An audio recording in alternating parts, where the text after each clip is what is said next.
കഥ ആരംഭിക്കുന്നത് 1920കളിലെ നാഷ്വില്ലയിലാണ്. അമേരിക്കയിൽ വർണ്ണവിവേചനം അതിന്റെ പീക്കിലായിരുന്ന സമയം. അന്ന് ചെറുപ്പക്കാരനായ വിവിയൻ തോമസ് തന്റെ ഹൈസ്കൂൾ പഠനമൊക്കെ കഴിഞ്ഞ് ഒരു കാർപ്പൻറ്ററായി ജോലി നോക്കിക്കൊണ്ടിരിക്കുകയാണ്. കോളേജിൽ ചേർന്ന് പഠിക്കണം എന്ന് വലിയ ആഗ്രഹം അന്ന് തോമസിനുണ്ടായിരുന്നു. വിവിയൻ തോമസിന്റെ അച്ഛനും ഒരു കാർപ്പൻറ്റർ തന്നെയായിരുന്നു. കാർപ്പൻറ്ററിയുടെ മികച്ച പാഠങ്ങൾ അവന്റെ അച്ഛൻ മനോഹരമായി അവനെ പഠിപ്പിച്ചിരുന്നു. അതിൽ അവൻ തന്റെ നൈപുണ്യം പ്രകടിപ്പിക്കുകയും ചെയ്തു. ഒരു ദിവസം അവിടുത്തെ സൂപ്പർവൈസർ വിവിയൻ തോമസിന്റെ അടുത്തെത്തി. എന്നിട്ട് പറഞ്ഞു, നിന്റെ വർക്ക് ഗംഭീരമായിട്ടുണ്ട്, പക്ഷേ മറ്റു പലരും ജോലിയില്ലാതെ വലിയ വിഷമത്തിലാണ്. അതുകൊണ്ട് നിന്നെ മാത്രം ജോലിക്ക് നിർത്താൻ സാധിക്കില്ല.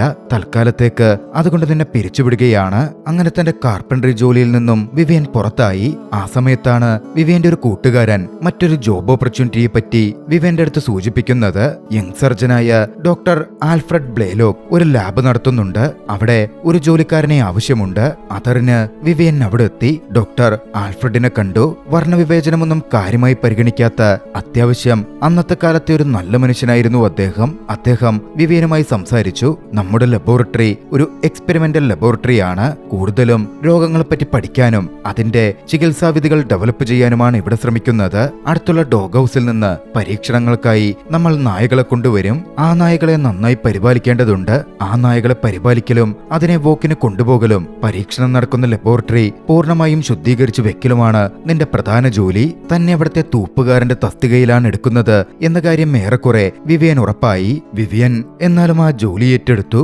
ലാബിൽ ജോലി ചെയ്യുന്ന സമയത്ത് ആ ലബോറട്ടറിയിൽ ഒരുപാട് സർജിക്കൽ പുസ്തകങ്ങളും മറ്റുമുണ്ടായിരുന്നു. പഠനത്തോട് ഏറെ താല്പര്യമുണ്ടായിരുന്ന വിവിയൻ ഓരോ പുസ്തകങ്ങളും പഠിക്കാൻ ആരംഭിച്ചു. എക്സ്പെരിമെന്റുകളെ പറ്റിയും മെഡിക്കൽ ചികിത്സകളുടെയും സർജറിയുടെയും വശങ്ങളെപ്പറ്റിയുമൊക്കെ കാര്യമായ ഒരു അവബോധം വിവിയൻ ഉണ്ടാക്കിയെടുത്തു. ഡോക്ടർ ആൽഫ്രഡും പലപ്പോഴും വിവിയന്റെ ഈ പഠന താല്പര്യം ശ്രദ്ധിക്കുന്നുണ്ട്. വിവിയൻ ഒരുപാട് താല്പര്യമുള്ള പഠനത്തോട് അഭിനിവേശമുള്ള വ്യക്തിയാണ് എന്ന് മനസ്സിലാക്കിയതും ഡോക്ടർ ആൽഫ്രഡും വിവിയനെ കൂടുതൽ പഠിക്കാൻ പ്രേരിപ്പിച്ചു. വിവിയന്റെ കഴിവുകളും പതിയെ ഡോക്ടർ ആൽഫ്രഡ് അളന്നുകൊണ്ടിരുന്നു. സാധാരണ ജനറൽ സർജൻസായി വരുന്നവരെക്കാൾ കൈവഴക്കവും കൃത്യമായ അറിവ് പ്രയോഗിക്കാനുള്ള ബുദ്ധിയും വിവിയൻ ഉണ്ടെന്ന് ഡോക്ടർ ആൽഫ്രഡ് മനസ്സിലാക്കി. ആൽഫ്രഡ് അതോടെ തന്റെ അസിസ്റ്റന്റായി വിവിയനെ നിയമിച്ചു. ആ ലബോറട്ടറി എക്സ്പെരിമെന്റ്സിന്റെ കാര്യങ്ങൾ കൈകാര്യം ചെയ്യാനും അതിന്റെ ഡാറ്റ കൃത്യമായി നോട്ട് ചെയ്യാനും വിവിയൻ തോമസിനെ ഡോക്ടർ ആൽഫ്രഡ് നിയോഗിച്ചു. നാളുകൾ അങ്ങനെ കടന്നുപോയി. ഇതിനിടയിൽ വിവിയൻ ക്ലാര എന്നു പേരുള്ള ഒരു പെൺകുട്ടിയെ വിവാഹം ചെയ്തു. ജീവിതം നല്ല രീതിയിൽ മുമ്പോട്ട് പോയിക്കൊണ്ടിരിക്കുകയായിരുന്നു. പഠിച്ചൊരു ഡോക്ടർ ആവണം എന്ന ആഗ്രഹം വിവിയന്റെ ഉള്ളിൽ ഉടലെടുത്തിരുന്നു. അതിനായി കിട്ടുന്ന പണത്തിലൊരു പങ്ക് അവൻ സമ്പാദിക്കുന്നുമുണ്ടായിരുന്നു. ഒരു ബാങ്കിൽ നിക്ഷേപിച്ചിരുന്നു. പക്ഷേ വിവിയന്റെ ജീവിതത്തിൽ വലിയൊരു തിരിച്ചടി നേരിട്ടു. 1929 September 29 US stock market crash ആയ ദിവസം പല ബാങ്കുകളും അന്ന് തകർന്നു പോയിരുന്നു. വിവിയൻ പണം നിക്ഷേപിച്ച ബാങ്കും അത്തരത്തിൽ ബാങ്ക്രപ്റ്റായി. വിവിയന്റെ പണവും സമ്പാദ്യവും എല്ലാം നഷ്ടപ്പെട്ടു. കോളേജിൽ പോകണം എന്ന സ്വപ്നം പോലും ഇല്ലാതായി. വിവിയന്റെ അച്ഛനും സഹോദരനും വിവിയനെ സപ്പോർട്ട് ചെയ്തു. ജീവിതം മുമ്പോട്ടേക്ക് കെട്ടിപ്പടുക്കാൻ വിവിയൻ തീരുമാനിച്ചു. അസിസ്റ്റന്റായി ജോലി ചെയ്ത് വിവിയന്റെ ജീവിതം മുമ്പോട്ടേക്ക് പോയിക്കൊണ്ടിരുന്നു. ലാബിൽ വിവിയൻ ഡോക്ടറുടെ പൂർണ്ണ അസിസ്റ്റന്റായി മാറിയിരുന്നു. വിവിയനെ കൊണ്ട് സർജിക്കൽ രീതികൾ വരെ ഡോക്ടർ ആൽഫ്രഡ് പ്രാക്ടീസ് ചെയ്യിപ്പിച്ചു. വിവിയനാകട്ടെ മികച്ച രീതിയിൽ അത് പ്രവർത്തിക്കുന്നുമുണ്ടായിരുന്നു. എക്സ്പെരിമെന്റുമായി ബന്ധപ്പെട്ട എല്ലാ കാര്യങ്ങളും വിവിയൻ നോട്ടീസ് ചെയ്തു വെച്ചുകൊണ്ടിരുന്നു. ഡോക്ടർ ആൽഫ്രഡിന് വിവിയന്റെ പ്രവൃത്തിയിലും അവൻ ചെയ്യുന്ന കാര്യങ്ങളിലും പൂർണ്ണ വിശ്വാസം തന്നെ കൈവന്നിരുന്നു. ഒരു തൂപ്പുകാരനിൽ നിന്ന് ഡോക്ടറുടെ പ്രധാന അസിസ്റ്റന്റ്. വർഷങ്ങൾ പിന്നെയും കടന്നുപോയി. 1941 പേൾ ഹാർബർ ആക്രമണത്തിനു ശേഷം US ഗവൺമെന്റ് യുദ്ധത്തിനിറങ്ങിയ സമയം ഡോക്ടർ ആൽഫ്രഡ് അന്ന് സോൾജേഴ്സിനെ പരിചരിച്ചും മറ്റും വലിയ പേരെടുത്തു. ആ പേര് ഡോക്ടർ ആൽഫ്രഡിന് ഉപകാരപ്പെടുകയും ചെയ്തു. വളരെ ഫേമസ് ആയ മെഡിക്കൽ റിസർച്ച് ഹോസ്പിറ്റലിൽ ചീഫ് ഓഫ് സർജറി പൊസിഷൻ തന്നെ ഡോക്ടർ ആൽഫ്രഡ് ബ്ലേലോക്കിന് കിട്ടി. ജോൺ ഹോപ്കിൻസ് എന്നായിരുന്നു ആ ഹോസ്പിറ്റലിന്റെ പേര്. അങ്ങനെയാണ് വിവിയൻ ഡോക്ടർ ആൽഫ്രഡിനൊപ്പം നാഷ്വില്ലയിൽ നിന്ന് ബാൽട്ടിമോറിലേക്ക് എത്തിച്ചേരുന്നത്. ബാൽട്ടിമോർ സാമ്പത്തികമായി തകർന്നിരിക്കുന്ന സമയമായിരുന്നു. അങ്ങോട്ടേക്ക് എത്തിച്ചേർന്ന വിവിയനും ക്ലാരയ്ക്കും ജീവിത ചെലവുകൾ കൂട്ടിമുട്ടിക്കാൻ പറ്റുന്നുണ്ടായിരുന്നില്ല. ബാൽട്ടിമോർ ആണെങ്കിൽ വർണ്ണവിവേചനത്തിന് പേരുകേട്ട നഗരം കൂടിയാണ്. എന്തായാലും ആദ്യമായി വിവിയനും ഡോക്ടർ ആൽഫ്രഡും ജോൺ ഹോപ്കിൻസ് ഹോസ്പിറ്റലിലേക്ക് എത്തി. ഹോസ്പിറ്റലുടെ ഫ്രണ്ട് വാതിൽ കടന്ന് കയറുമ്പോൾ അവിടെ ഒരു ഹാൾ ഓഫ് ഫെയിം ഉണ്ട്. അവിടെ ചുറ്റിലുമായി അതുവരെയുള്ള ഏറ്റവും ഏറ്റവും മികച്ച ബിഷഗ്വരന്മാരുടെ ചിത്രങ്ങൾ പതിച്ചുവെച്ചിട്ടുണ്ടായിരുന്നു. ആ ഹോസ്പിറ്റൽ സ്റ്റാർട്ട് ചെയ്ത ജോൺ ഹോപ്കിൻസ്, അമേരിക്കയിലെ ആധുനിക വൈദ്യത്തിന്റെ പിതാവ് എന്നറിയപ്പെടുന്ന ഓസ്ലർ, അങ്ങനെ പലരുടെയും ചിത്രങ്ങൾ. എന്നെങ്കിലും അവിടെ തന്റെ ചിത്രവും സ്ഥാപിക്കപ്പെടണം എന്ന് ഡോക്ടർ ആൽഫ്രഡ് ആഗ്രഹിച്ചിരുന്നു.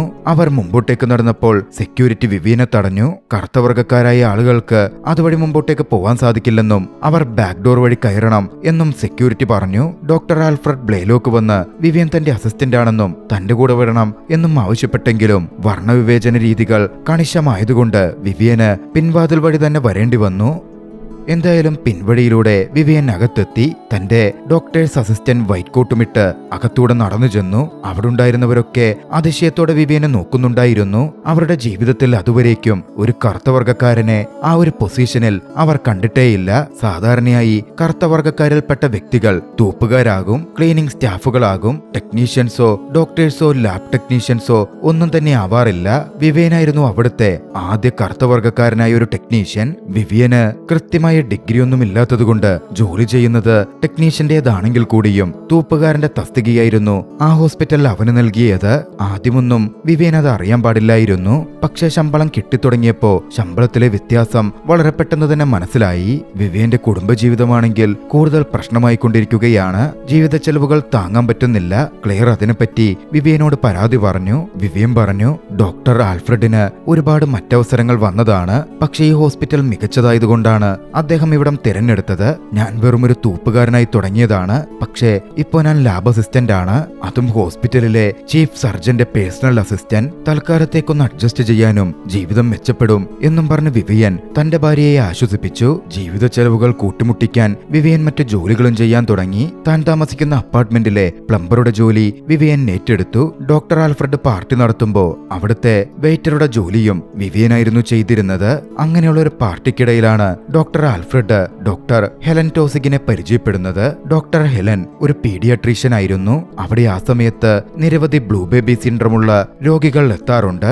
അതിനെപ്പറ്റി അവർക്കിടയിൽ ഡിസ്കഷൻ നടന്നു. ബ്ലൂ ബേബി സിൻഡ്രോം എന്ന് പറയുന്നത് ജനിച്ചു വീഴുന്ന കുഞ്ഞുങ്ങളിൽ കാണപ്പെടുന്ന ഒരവസ്ഥയാണ്. ശരീരകോശങ്ങളിലേക്ക് ഓക്സിജൻ എത്തിക്കുന്നത് ഹീമോഗ്ലോബിൻ ആണെന്ന് അറിയാമല്ലോ. ബ്ലഡിൽ ഹീമോഗ്ലോബിൻ കുറവാണെങ്കിൽ ശരീരം നീലിച്ചു വരും. ബ്ലഡിലെ ഓക്സിജന്റെ കുറവാണ് ഹീമോഗ്ലോബിൻ കുറയാൻ ഒരു പ്രധാന കാരണവും. ഹൃദയവുമായി ബന്ധപ്പെട്ടാണ് അതിന്റെ പ്രശ്നമിരിക്കുന്നത്. കുറച്ചുകൂടി എളുപ്പത്തിൽ ചുരുക്കി പറഞ്ഞാൽ ഒരു ഹൃദയത്തിന് രണ്ട് ഭാഗങ്ങളുണ്ട്, ഇടതുവശവും വലതുവശവും. വളരെ നേർത്ത മെംബ്രെയിൻ കൊണ്ടാണ് ഇത് വേർതിരിക്കപ്പെട്ടിരിക്കുന്നത്. ഹൃദയം പമ്പ് പോലെ രക്തം ശരീരഭാഗങ്ങളിലേക്ക് എത്തിക്കാൻ വേണ്ടി വർക്ക് ചെയ്തുകൊണ്ടേയിരിക്കുന്നു. രക്തം ഹൃദയത്തിന്റെ വലത്തെ അറയിൽ നിന്നും ശ്വാസകോശത്തിലേക്ക് സഞ്ചരിക്കുന്നു. നമ്മൾ ശ്വസിക്കുന്ന ഓക്സിജൻ അതിലേക്ക് ആഗിരണം ചെയ്യപ്പെടുകയും കെമിക്കൽ റിയാക്ഷൻ നടക്കുകയും ചെയ്യുന്നു. പിന്നീട് തിരിച്ച് ഹൃദയത്തിന്റെ ഇടത്തെ ഭാഗത്തിലെത്തുന്ന രക്തം ശരീരഭാഗങ്ങളിലേക്ക് പമ്പ് ചെയ്യപ്പെടുന്നു.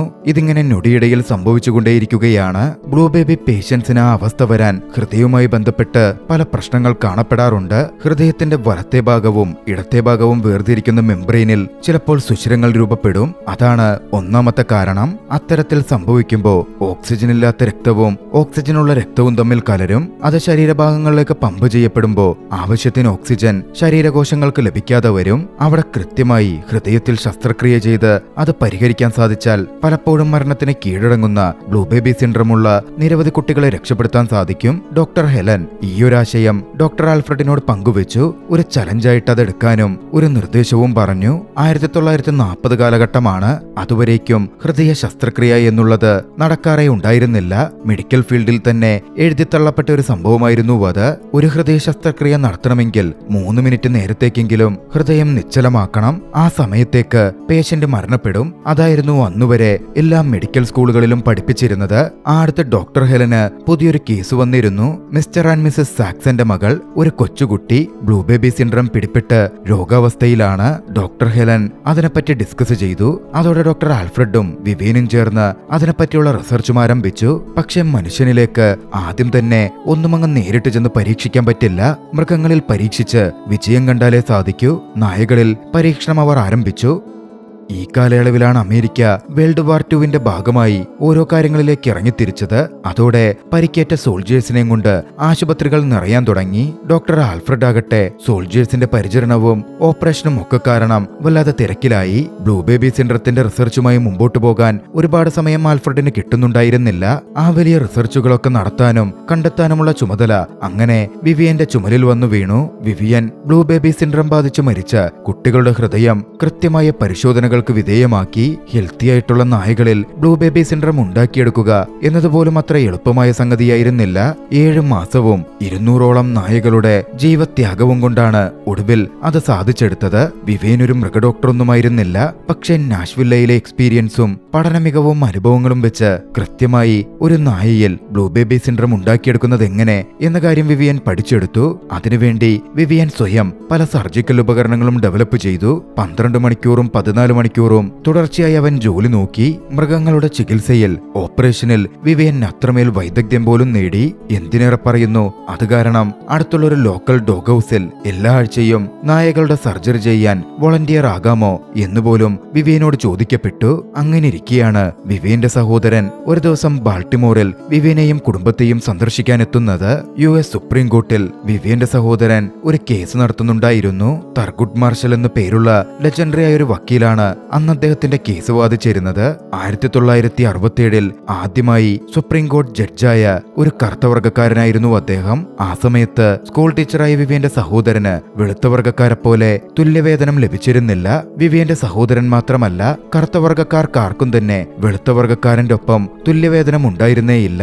അതിനെതിരെയാണ് കേസ് നടക്കുന്നത്. 12 കൊല്ലത്തെ നീണ്ട വിചാരണ അവസാനിക്കാൻ പോവുകയാണ്. വിധി വരാൻ പോകുന്നു. വിവിയനോട് ഉയർച്ചയൊന്നുമില്ലാതെ എന്നും ഇതേ ലെവലിൽ നിൽക്കാനാണെങ്കിൽ ഇതെല്ലാം വിട്ട് നാട്ടിലേക്ക് വാടാ എന്ന മട്ടിൽ സഹോദരൻ ഉപേക്ഷിച്ചു. പക്ഷേ വിവിയന് അവിടെ തുടരണമെന്നും ജീവിതത്തിൽ ഉയർന്നു വരണം എന്നും ആഗ്രഹമുണ്ടായിരുന്നു.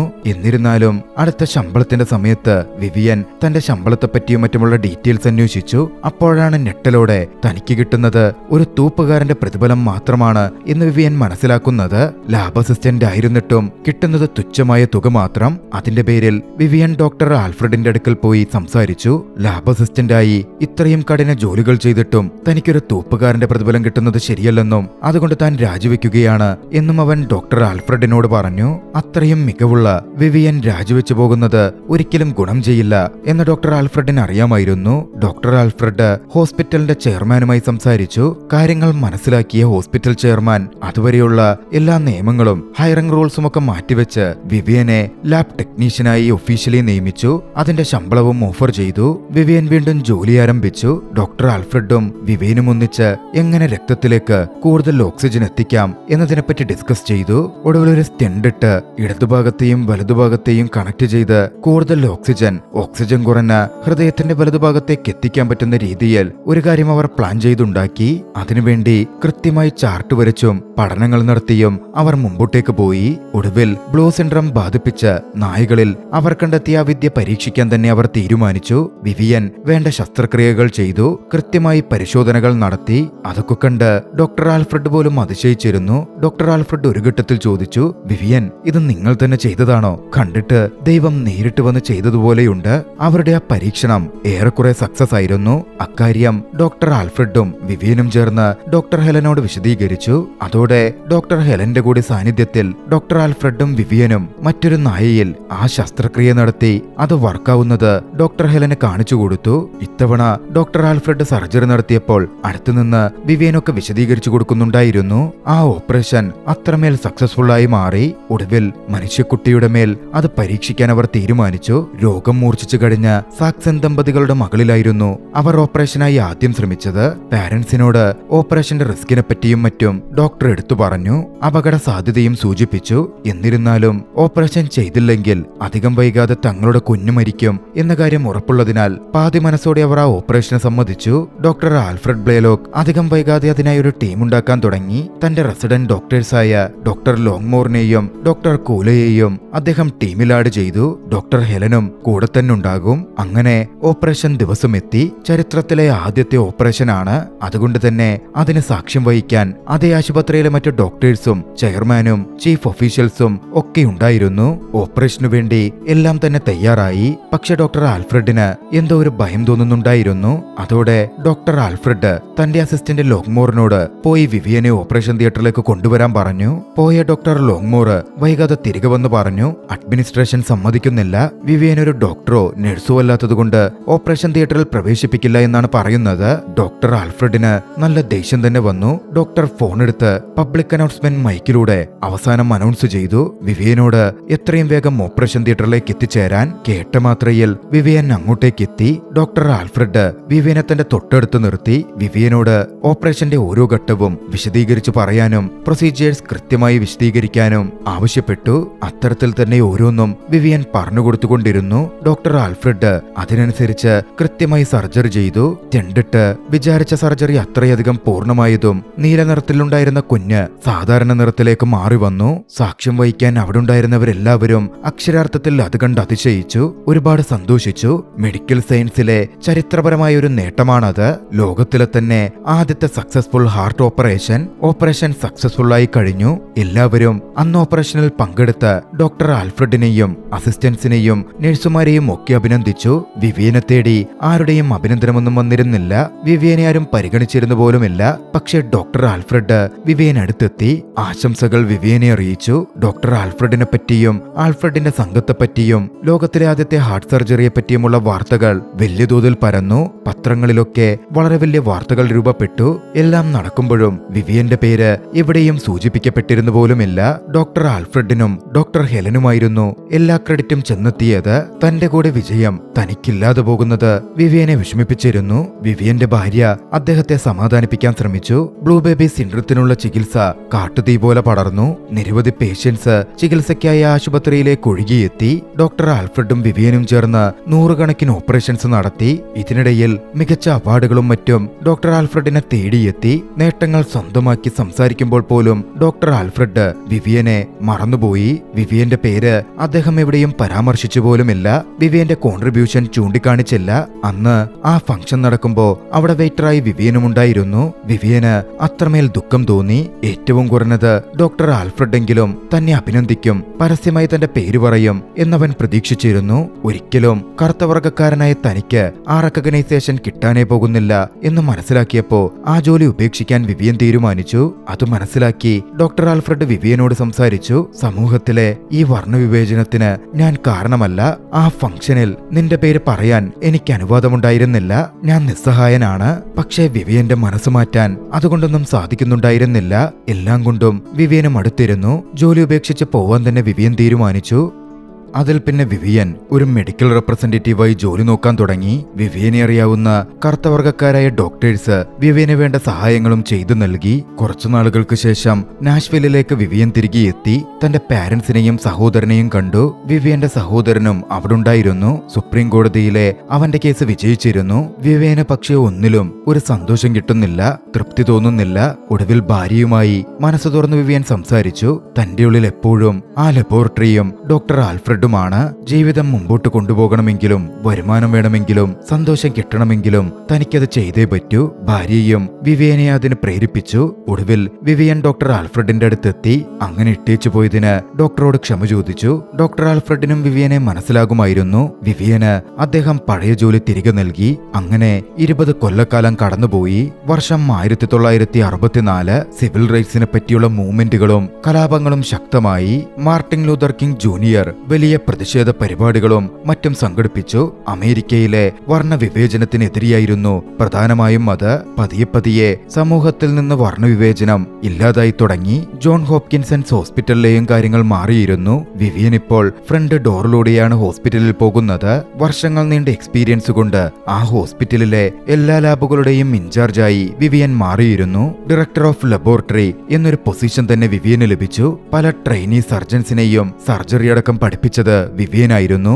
ഒരിക്കൽ വിവിയൻ ജോലിയിലായിരിക്കെ ഡോക്ടർ ആൽഫ്രഡ് വിവിയനെ കാണാനെത്തി. പഴയകാലത്ത് വിവിയനെ താൻ സപ്പോർട്ട് ചെയ്യാതിരുന്നതിനെ പറ്റിയും വിവിയന്റെ പേര് മെൻഷൻ ചെയ്യാതിരുന്നതിനെ പറ്റിയും അദ്ദേഹം കുറ്റബോധത്തോടെ വിവിയനോട് ഏറ്റുപറഞ്ഞു, ക്ഷമ ചോദിച്ചു. അന്ന് ഡോക്ടർ ആൽഫ്രഡുമായി വിവിയൻ ഹാൾ ഓഫ് ഫെയിം വാളിലേക്ക് പോയിരുന്നു. അവിടെ ഇപ്പോൾ അദ്ദേഹത്തിന്റെ ഫോട്ടോയുമുണ്ട്. അതിനുശേഷം കുറച്ച് ദിവസങ്ങൾ പിന്നിട്ടപ്പോഴായിരുന്നു ഡോക്ടർ ആൽഫ്രഡ് ഈ ലോകത്തോട് വിട പറഞ്ഞത്. വർഷം 1976 ജോൺ ഹോപ്കിൻസ് യൂണിവേഴ്സിറ്റി വിവിയനെ പറ്റി മനസ്സിലാക്കുകയും പഠിക്കുകയും ചെയ്ത് അദ്ദേഹത്തിന് ഹോണററി ഡോക്ടറേറ്റ് നൽകി. 37 കൊല്ലം ലാബിൽ വിവിയൻ ജോൺ ഹോപ്കിൻസിൽ ജോലി നോക്കിയിരുന്നു. അങ്ങനെ വിവിയന്റെ റിട്ടയർമെന്റ് ദിവസം അന്ന് ഡോക്ടർ ലോങ്മോറും ഡോക്ടർ ഹെലനും ഡോക്ടർ കോളിയും അടക്കം എല്ലാ ബോർഡ് മെമ്പേഴ്സിനെയും സാക്ഷി നിർത്തി ഒരു ഫെലിസിറ്റേഷൻ ഫംഗ്ഷൻ തന്നെ അറേഞ്ച് ചെയ്തു. അവിടെ വെച്ച് ഡോക്ടർ വിവിയൻ തോമസിന്റെ പോർട്രേറ്റ് അവർ പ്രദർശിപ്പിച്ചു. ഹോസ്പിറ്റലിലെ ഹാൾ ഓഫ് ഫെയിമിൽ സൂക്ഷിക്കാൻ വേണ്ടി രൂപീകരിച്ച ഡോക്ടർ വിവിയന്റെ portrait John Hopkins hall of ഫെയിമിൽ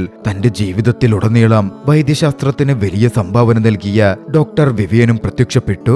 1985 അദ്ദേഹം ഈ ലോകത്തോട് വിട പറഞ്ഞു. തന്റെ നീണ്ട ആ ജീവിതകാലയളവിൽ അദ്ദേഹം വൈദ്യശാസ്ത്രത്തിന് വേണ്ടി ഒരുപാട് ചെയ്തിരുന്നു. സർജിക്കൽ ഇൻസ്ട്രുമെന്റ്സ് ഡെവലപ്പ് ചെയ്തു, സർജിക്കൽ ടെക്നിക്കുകൾ ഡെവലപ്പ് ചെയ്തു, സാമൂഹിക നീതികേടിനെ മറികടന്ന് നിരവധി പേരെ രക്ഷപ്പെടുത്തി, സമൂഹത്തിന് തന്നെ മാതൃകയായി. ഡോക്ടർ വിവിയന്റെ കഥ പറഞ്ഞ ഈ ചലച്ചിത്രം നിങ്ങൾക്കിഷ്ടമായെങ്കിൽ വീഡിയോ ലൈക്ക് ചെയ്യുക.